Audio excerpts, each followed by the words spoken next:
पूजा plastic, आपकी रसोई का भरोसेमंद साथी। कंटेनर, मसाला बॉक्स, ट्रे, जग और भी बहुत कुछ। स्वास्थ्य के लिए सुरक्षित टिकाऊ क्वालिटी के साथ पूजा प्लास्टिक, किचन का परफेक्ट पार्टनर। सीमेंट कंक्रीट जैसा बना देना कोई बेटे बेटी को शोभा नहीं देता। इसके प्राकृतिक तत्व को, इसके प्राकृतिक गुण को हमें संभाल कर रखना चाहिए। आज यहां पर 2 एक्सपेरिमेंट हुए हैं, निदर्शन फार्म भी बने हैं। मैं आशा करता हूं कि निदर्शन फार्म रीवा क्षेत्र के हजारों लाखों किसानों के लिए आने वाले दिन में मार्गदर्शन भी करेंगे, पथ प्रदर्शक भी बनेंगे। मित्रों, आज निदर्शन फार्म का नाम बसावन मामा के नाम से रखा है, जिन्होंने प्रकृति के लिए अपने प्राण दिए, पीपल के वृक्ष को बचाने के लिए पूरा जीवन खर्च किया। मैं आज हम सभी को, जो मंच पर बैठे हैं और सामने बैठे हैं, क्या हम तय कर सकते हैं कि हमारे गांव में यहां से जाकर अगली बारिश की मौसम में कम से कम 5 पीपल के वृक्ष बोकर बसावन मामा को हम श्रद्धांजलि देंगे? क्या पीपल के वृक्ष से प्रकृति की अनेक प्रकार से सेवा होती है। बोने वाले से 4 गुना आयुष्य वो वृक्ष का होता है। एक रूप से आपके जाने के बाद भी वो पीपल का वृक्ष आपको जिंदा रखेगा। और सबसे ज्यादा ऑक्सीजन का उत्सर्जन करने वाला कोई वृक्ष है तो ये पीपल का वृक्ष होते हैं। और ये पुण्य कार्य भी है। भगवान श्री कृष्ण ने गीता में गाया है कि वृक्षों में मैं पीपल हूं, तो स्वयं विष्णु का वास जिसमें है वो पीपल का वृक्ष होता है। इसको कोई काटता भी नहीं है। एक लिए बोल दीजिए, अपने सर से बड़ा कर दीजिए, वो 200-300 साल तक धरती मां की, लोगों की और प्रकृति की सेवा करता रहेगा। हम सब आज बसावन मामा को श्रद्धांजलि देने के लिए 5 पीपल के वृक्ष बोकर अपने सर से बड़ा करने का संकल्प कर जाए। और ये जो निदर्शन फार्म बना है वो गौ सेवा करने वालों के लिए, पशुपालकों के लिए और प्रकृति की सेवा कर प्राकृतिक खेती की ओर जाकर समृद्ध बनने वाले किसानों के लिए पथ प्रदर्शक बनता रहे, यही मेरी अभ्यर्थना है। भारत माता की जय, वंदे मातरम।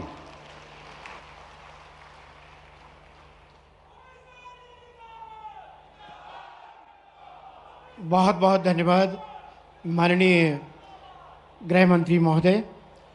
कार्यक्रम में हम हमारे समस्त अतिथि और अब तो तस्वीरें आप देख रहे हैं कृषक सम्मेलन की। आपको बता दें कि रीवा में केंद्रीय गृह मंत्री अमित शाह संबोधित कर रहे थे। रीवा मध्य प्रदेश का विकसित क्षेत्र है, ये कहना है केंद्रीय गृह मंत्री अमित शाह का। इस कार्यक्रम में मध्य प्रदेश के मुख्यमंत्री डॉक्टर मोहन यादव भी शामिल हैं। कृषक सम्मेलन कार्यक्रम की ये सीधी तस्वीरें आप सभी के सामने हैं, जहां पर केंद्रीय गृह मंत्री अमित शाह ने संबोधन किया और इसके साथ ही उन्होंने अपने संबोधन में ये भी कहा कि कृषकों की भूमिका जो है वो प्रदेश के विकास में बेहद महत्वपूर्ण होती है।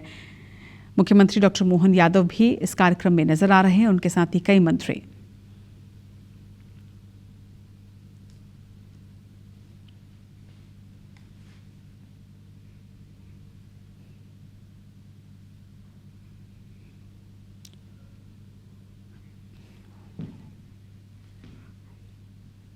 तो मध्य प्रदेश के रीवा की ये सीधी तस्वीरें आप सभी के सामने हैं। आज मध्य प्रदेश के रीवा में कृषक सम्मेलन का आयोजन किया गया।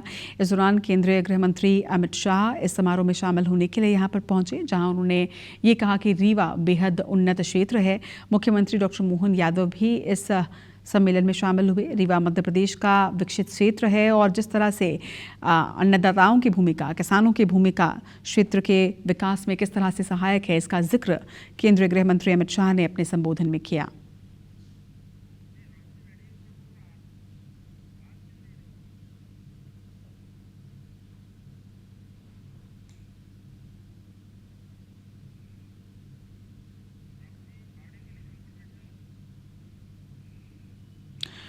तो कृषक सम्मेलन की सीधी तस्वीरें आपके टीवी स्क्रीन पर। मध्य प्रदेश के रीवा में आज कृषक सम्मेलन का आयोजन किया गया, जहां पर केंद्रीय गृह मंत्री अमित शाह इस सम्मेलन में शामिल होने के लिए पहुंचे। आपको बता दें कि मध्य प्रदेश के मुख्यमंत्री डॉक्टर मोहन यादव भी इस कार्यक्रम में सम्मिलित हुए। उन्होंने भी संबोधन किया और इसके साथ ही केंद्रीय गृह मंत्री अमित शाह विशेष तौर पर आज मध्य प्रदेश के रीवा क्षेत्र में आयोजित कृषक सम्मेलन में हिस्सा लेने के लिए यहाँ पर पहुंचे।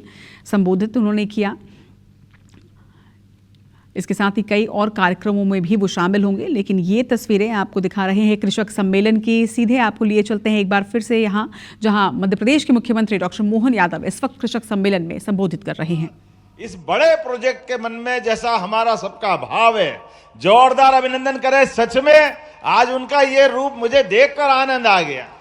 माननीय उप मुख्यमंत्री राजेंद्र शुक्ला जी, जिनके प्रयास से ये शासकीय गौशाला प्रारंभ हुई, ये नया प्रकल्प प्रारंभ हुआ। इस अवसर पर माननीय हमारे प्रदेश के अध्यक्ष श्रीमान हेमंत खंडेलवाल जी हमारे बीच। हेमंत जी भी लगातार ऐसे गौशाला और बहुत सारे काम जैविक खेती के करते हैं। उनका भी विविध रूप है, बहुरंगी। उनकी अपनी उनके व्यवस्थाओं के आधार पर स्कूल का, गौशालाओं का, दूध उत्पादन का, फूड पार्क का, एग्रीकल्चर सेक्टर में काफी रुचि रखते हैं हेमंत जी। माननीय डॉक्टर महेंद्र सिंह जी हमारे प्रभारी और सारे जनप्रतिनिधि, जोरदार अभिनंदन कर दे। समय की कमी है, मैं ज्यादा न बोलते हुए माननीय गृह मंत्री जी को बुलाऊंगा। उसके पहले 2-3 मिनट में अपनी बात खत्म करूंगा। हमारा सबका माननीय प्रधानमंत्री श्रीमान नरेंद्र मोदी जी का जोरदार अभिनंदन करें, जिनके आशीर्वाद के बाद हमारे अपने सरकार के गठन के साथ हमारे माननीय गृह मंत्री जी, माननीय प्रधानमंत्री जी लगातार नवाचार को, अच्छे कामों को प्रोत्साहन दे रहे हैं। और खासकर ये बताना चाहूंगा, हमारे प्रदेश के अंदर किसानों की आय बढ़ाने के लिए, दूध का उत्पादन बढ़ाने के लिए भी बनासकांठा से नेशनल डेयरी डेवलपमेंट बोर्ड, और आप सहकारिता मंत्री भी हैं, इस नाते से किसानों की आय खेती की फसल से तो बढ़ना ही चाहिए, लेकिन दूध उत्पादन भी बढ़े। और दूध उत्पादन के आधार पर घर घर व्यक्ति के जीवन में सुख समृद्धि आए। इसलिए दूध और दुधारू पशु, देसी पशु, जिनके आधार पर हमारे गोवंश से हमारी खेती का भी रकबा सुधरे, खेती की आय भी बढ़े, ऐसे उद्देश्य के लिए हमारी सरकार ने नेशनल डेयरी डेवलपमेंट बोर्ड के माध्यम से MOU किया। और दूध उत्पादन में भी पशु जिनका दूध ज्यादा उत्पादन होता है, ऐसे कई काम बढ़ा रहे हैं। जब हम गौशाला बढ़ा रहे हैं तो घर घर गोपाल, जिनके घर गाय वो गोपाल, इसलिए गोपाल कृष्ण भगवान की हमने प्रयास किया कि गौशालाओं के अलावा घर घर दूध का उत्पादन बढ़ाना चाहिए, उनको अपनी दूध की सही दाम मिलना चाहिए और उन्नत पशुओं की नस्ल घर घर पहुंचना चाहिए। इसलिए आपने कहा था पिछली बार 2024 दिसंबर में कि अभी राज्य में 9% दूध का उत्पादन होता देश के आधार पर। आपके आशीर्वाद से 5 साल में इसको 20% तक ले जाएंगे, 20% तक। जोरदार अभिनंदन करें, ये बड़ा संकल्प है, लेकिन आपके आशीर्वाद से पूरा होने वाला है। 1 साल के अंदर, पिछले साल तक राज्य में हम 9,000 लीटर दूध का उत्पादन करवा रहे थे, लेकिन अभी अभी आंकड़ा आया है पशुपालन विभाग के द्वारा, अभी हमने 12,000 लीटर दूध का प्रति दुग्ध संघ हमारे पास ये आंकड़ा आया है। 25% खरीदने के आधार पर बढ़ा है, लेकिन इसको 20% तक ले जाना है। और ये निराश्रित गौ माताएं, जिनमें 33 करोड़ देवी देवता का वास होता है, ये दर दर क्यों भटके? वास्तव में इसका सारा प्रबंधन करने के लिए हमने नगरीय निकायों में, नगर पालिका, नगर निगम, नगर पंचायत, प्रत्येक गौशाला को 20 रुपया प्रति गौमाता के बजाय 40 रुपया प्रति गौमाता करने का निर्णय किया है। ऐसे कई और निर्णय मैं बता सकता हूं, लेकिन आज समय की कमी है। आज तो मन आनंद से भरा हुआ है। अटल बिहारी वाजपेयी जी की जयंती है, जोरदार अभिनंदन करें अटल बिहारी वाजपेयी जी के लिए, जिनके कारण मध्य प्रदेश को गौरव हुआ, दुनिया का सबसे बड़ा लोकतंत्र गौरवान्वित हुआ। और हमारी जनसंघ से लेकर भारतीय जनता पार्टी की यात्रा विश्व की सबसे बड़ी पार्टी माननीय अमित जी के नेतृत्व में आपके अध्यक्षीय कार्यकाल में हुई थी। तो मैं आज आपको केवल राज्य के 2 हिस्से, एक ग्वालियर में अटल जी के जन्म स्थान पर 2 लाख करोड़ से ज्यादा के अलग अलग प्रकार के उद्योग धंधों का भूमि पूजन किया और युवाओं को रोजगार दिलाने के लिए, गरीबों की जिंदगी बेहतर करने के लिए, किसान और महिला की जिंदगी बेहतर करने के लिए एक बड़े प्रोजेक्ट का वहां आपने शुभारंभ किया और यह गौशाला के अंदर हमको प्रोत्साहन देने आए।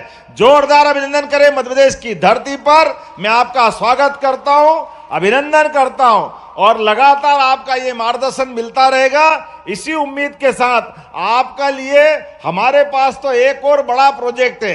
अगला वर्ष हमारा किसान कल्याण वर्ष है, कृषि उत्सव वर्ष के रूप में मनाने वाले हैं। माननीय भाई साहब, आपके मार्गदर्शन में मध्य प्रदेश सरकार अपने राज्य के किसानों की बेहतरी के लिए और बड़ा संकल्प करने वाली है।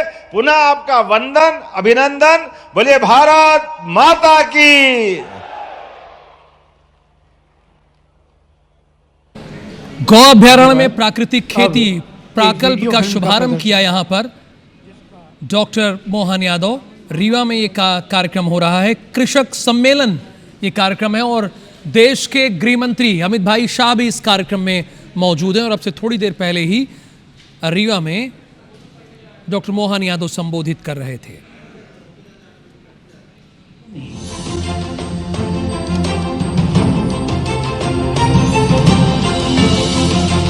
हे गौ माताओं, आप सुखपूर्वक गौशालाओं में निवास करें और अपने अस्तित्व से हमारे समाज, हमारी कृषि और हमारे जीवन को समृद्धि प्रदान करें।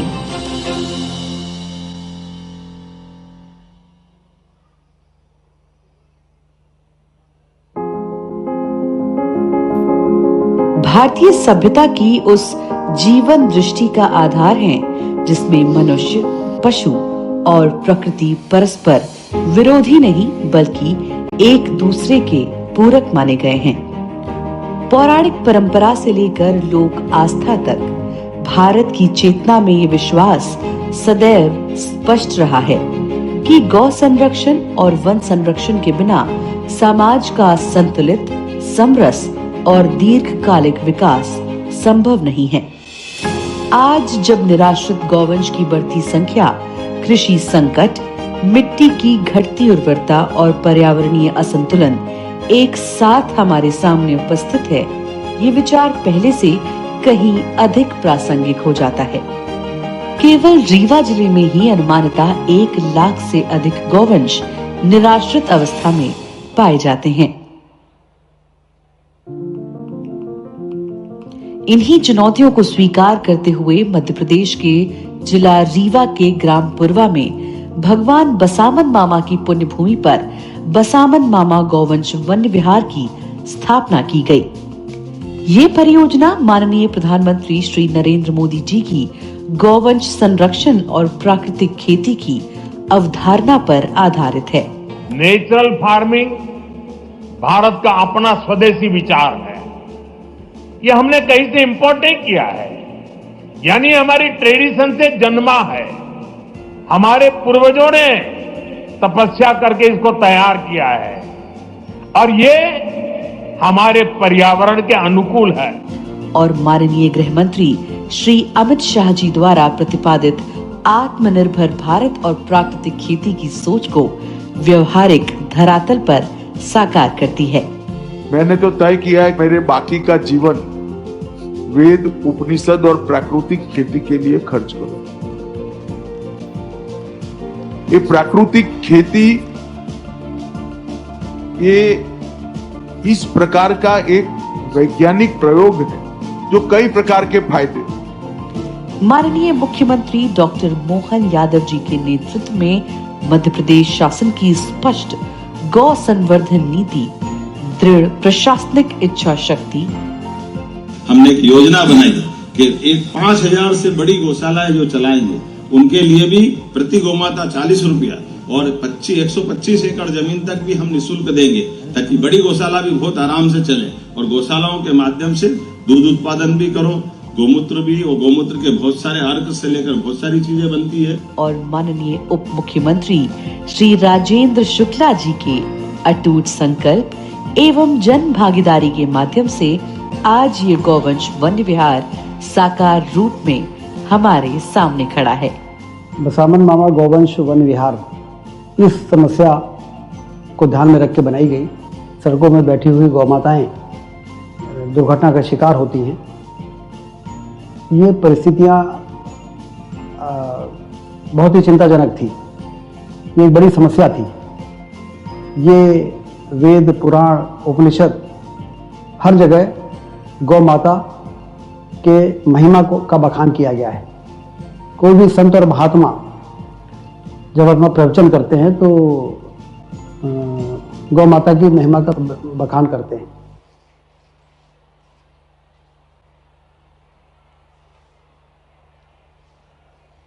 अब विनम्र निवेदन स्वीकार करें। हमारे आज के कार्यक्रम के मुख्य अतिथि माननीय अमित शाह जी से हमारा विनम्र आग्रह है कि वे दो ऐसे प्रगतिशील कृषकों को जिन्होंने प्राकृतिक तरीके से खेती कर कुछ नए अध्याय जुड़े हैं, श्री विवेक सिंह भदौरिया, पिता श्री राज ललन सिंह, दुबहा सिरमौर, कृषि विकास एवं किसान कल्याण विभाग रीवा, जिनका रकबा 2 एकड़ प्राकृतिक फसल गेहूं एवं सब्जी उत्पादन, संकल्प पत्र माननीय गृह मंत्री महोदय के हाथों से जोरदार तालियां बजाकर अभिनंदन करें। और अब श्री भूपेंद्र सिंह, ग्राम खारा, थनवरिया, प्राकृतिक खेती में आपने महत्वपूर्ण योगदान देने का संकल्प लिया है। ये संकल्प पत्र माननीय गृह मंत्री महोदय के कर कमलों से उनके हाथों तक। धन्यवाद। और अब वो समय आ गया है जब हम अपने उस व्यक्तित्व को सुनने के लिए तैयार हो जाएं। जोरदार तालियों के साथ अभिनंदन करें आदरणीय श्री अमित शाह जी का।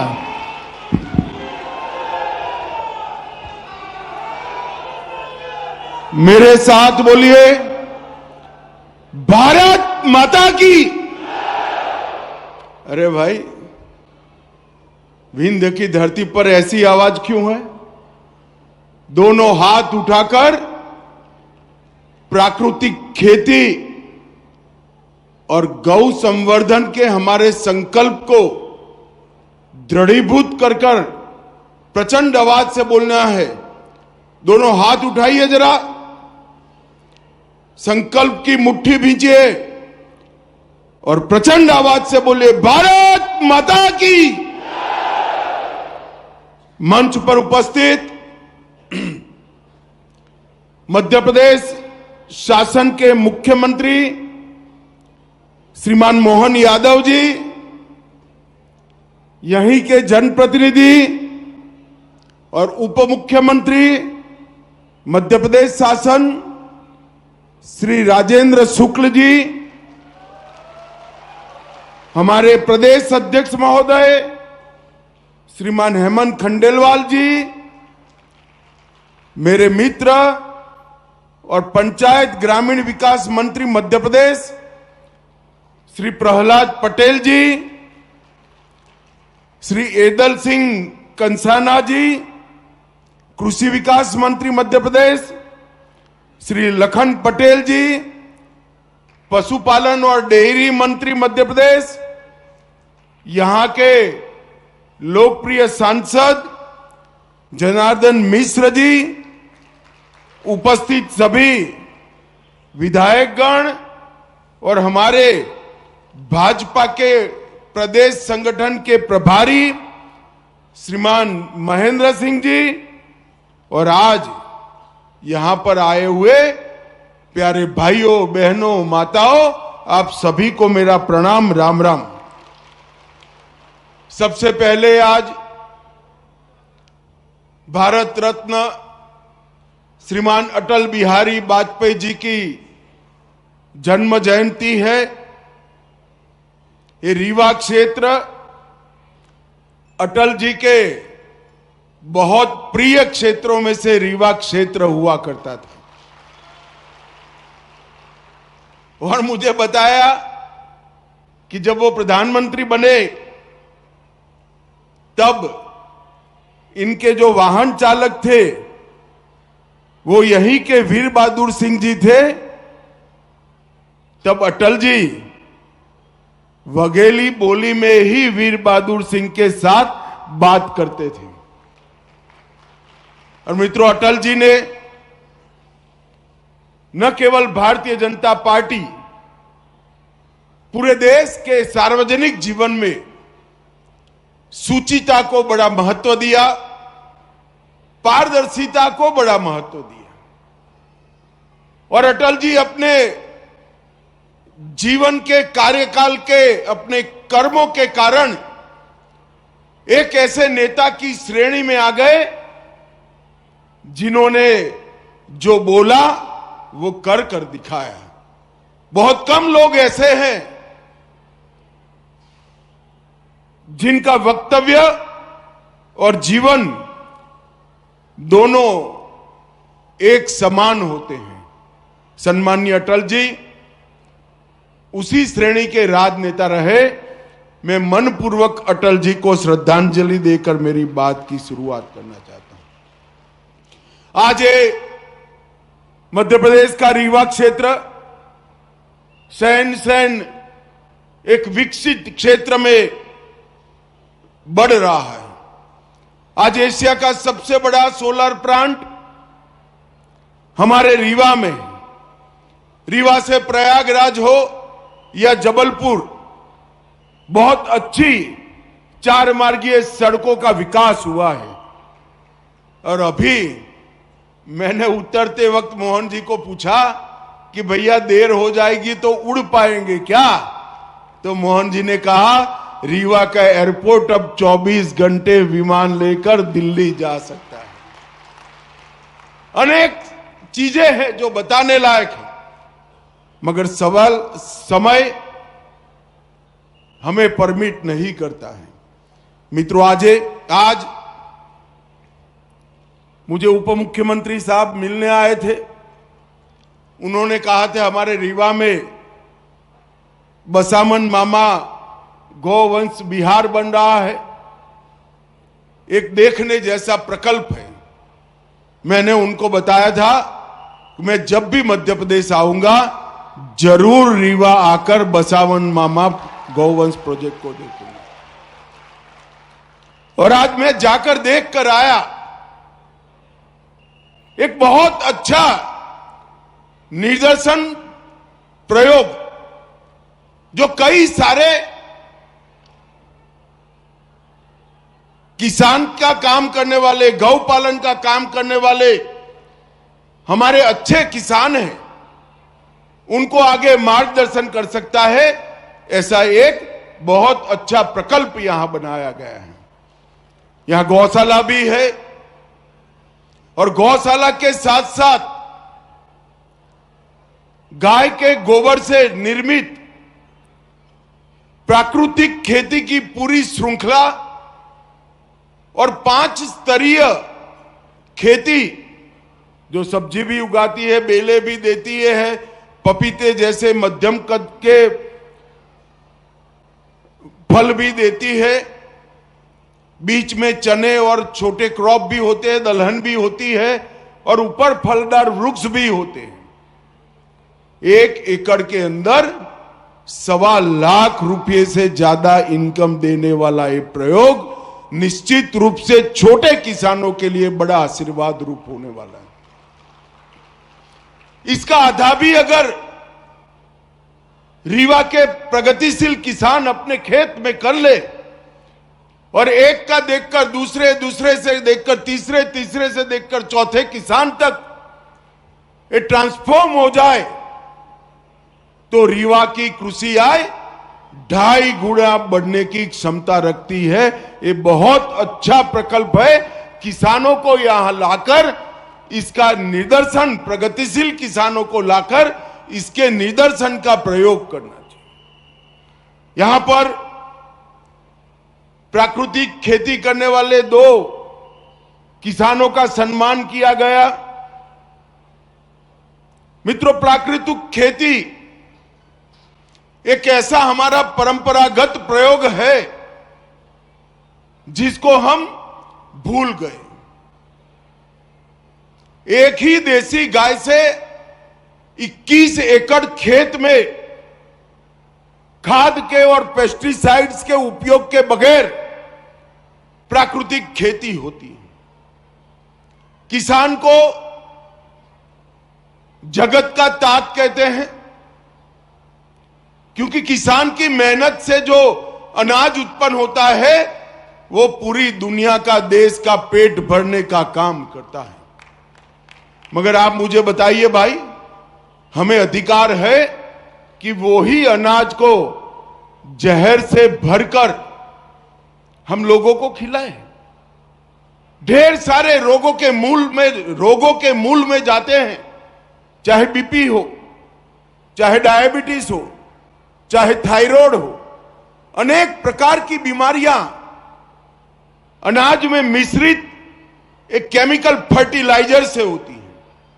अब किसान कहेगा मेरी आय का क्या होगा? मगर प्राकृतिक खेती एक ऐसा प्रयोग है जो गौ माता के गोबर और मूत्र के उपयोग से, छोटी छोटी प्राकृतिक चीजों की मिलावट से एक ऐसी व्यवस्था बनती है जो किसान की आय को भी कम नहीं करने देती और उनकी उपज शुद्ध होती है। किसान की आय बढ़ेगी, पानी का बचाव होगा और कई प्रकार के रोगों से अनाज खाने वाले लोगों की मुक्ति होगी। और ये एक्सपेरिमेंट अब छोटा मोटा नहीं है। देश के 40 लाख किसान प्राकृतिक खेती को अपना चुके हैं और ये सिद्ध हो चुका है। मैंने मेरे खुद के खेत में इसका एक्सपेरिमेंट किया है। इससे उत्पादन कम नहीं होता है, उत्पादन बढ़ता है। और मित्रों, जब प्राकृतिक खेती बढ़ने लगी तो विश्वास का संकट आया कि प्राकृतिक खेती का सर्टिफिकेशन कौन सा? ये प्राकृतिक अनाज, ऑर्गेनिक अनाज, इसका सर्टिफिकेशन कौन करेगा? नरेंद्र मोदी जी ने सहकारिता मंत्रालय के माध्यम से 2 बड़ी कोऑपरेटिव इसका काम कर रही है, जो प्राकृतिक खेती की उपज का सर्टिफिकेशन लेबोरेटरी में, विश्व के सबसे आधुनिक लेबोरेटरी में इसका परीक्षण, इसका पैकेजिंग, इसका मार्केटिंग और इसका एक्सपोर्ट करने की व्यवस्था की है।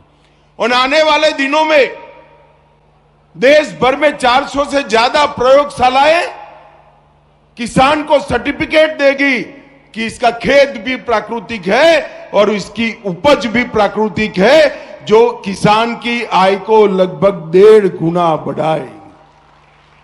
दुनिया भर में बहुत बड़ा बाजार है प्राकृतिक खेती का। पूरी दुनिया मान चुकी है कि ऑर्गेनिक अनाज खाने से, ऑर्गेनिक खाना खाने से स्वास्थ्य अच्छा रहता है। और दुनिया के बाजार में हमारे किसान का ऑर्गेनिक प्रोडक्ट अच्छे से पहुंच पाए, इसके लिए सर्टिफिकेशन चाहिए, साइंटिफिक टेस्टिंग चाहिए, पैकेजिंग आकर्षक चाहिए और मार्केटिंग की व्यवस्था चाहिए। तो भूमि परीक्षण से सर्टिफिकेशन देना, उपज का लेबोरेटरी में टेस्ट कर सत्यापन करना और आकर्षक पैकेजिंग और मार्केटिंग और एक्सपोर्ट के माध्यम से किसान की आय बढ़ाने के लिए हम आगे बढ़ रहे हैं। ऐसे छोटे छोटे लाखों निदर्शन फार्म इस मुहिम को आगे बढ़ाते हैं। हम जिस धरती को अपनी मां कहते हैं, इसको सीमेंट कंक्रीट जैसा बना देना कोई बेटे बेटी को शोभा नहीं देता। इसके प्राकृतिक तत्व को, इसके प्राकृतिक गुण को हमें संभाल कर रखना चाहिए। आज यहां पर 2 एक्सपेरिमेंट हुए हैं, निदर्शन फार्म भी बने हैं। मैं आशा करता हूं कि निदर्शन फार्म रीवा क्षेत्र के हजारों लाखों किसानों के लिए आने वाले दिन में मार्गदर्शन भी करेंगे, पथ प्रदर्शक भी बनेंगे। मित्रों, आज इन निदर्शन फार्म का नाम बसावन मामा के नाम से रखा है, जिन्होंने प्रकृति के लिए अपने प्राण दिए, पीपल के वृक्ष को बचाने के लिए पूरा जीवन खर्च किया। मैं आज हम सभी को जो मंच पर बैठे हैं और सामने बैठे हैं, क्या हम तय कर सकते हैं कि हमारे गांव में यहां से जाकर अगली बारिश की मौसम में कम से कम 5 पीपल के वृक्ष बोकर बसावन मामा को हम श्रद्धांजलि देंगे? क्या पीपल के वृक्ष से प्रकृति की अनेक प्रकार से सेवा होती है। बोने वाले से 4 गुना आयुष्य वो वृक्ष का होता है। एक रूप से आपके जाने के बाद भी वो पीपल का वृक्ष आपको जिंदा रखेगा। और सबसे ज्यादा ऑक्सीजन का उत्सर्जन करने वाला कोई वृक्ष है तो ये पीपल का वृक्ष होते हैं। और ये पुण्य कार्य भी है। भगवान श्री कृष्ण ने गीता में गाया है कि वृक्षों में मैं पीपल हूं, तो स्वयं विष्णु का वास जिसमें है वो पीपल का वृक्ष होता है। इसको कोई काटता भी नहीं है। एक लिए बोल दीजिए, अपने सर से बड़ा कर दीजिए, वो 200-300 साल तक धरती मां की, लोगों की और प्रकृति की सेवा करता रहेगा। हम सब आज बसावन मामा को श्रद्धांजलि देने के लिए 5 पीपल के वृक्ष बोकर अपने सर से बड़ा करने का संकल्प कर जाए। और ये जो निदर्शन फार्म बना है वो गौ सेवा करने वालों के लिए, पशुपालकों के लिए और प्रकृति की सेवा कर प्राकृतिक खेती की ओर जाकर समृद्ध बनने वाले किसानों के लिए पथ प्रदर्शक बनता रहे, यही मेरी अभ्यर्थना है। भारत माता की जय। वंदे मातरम।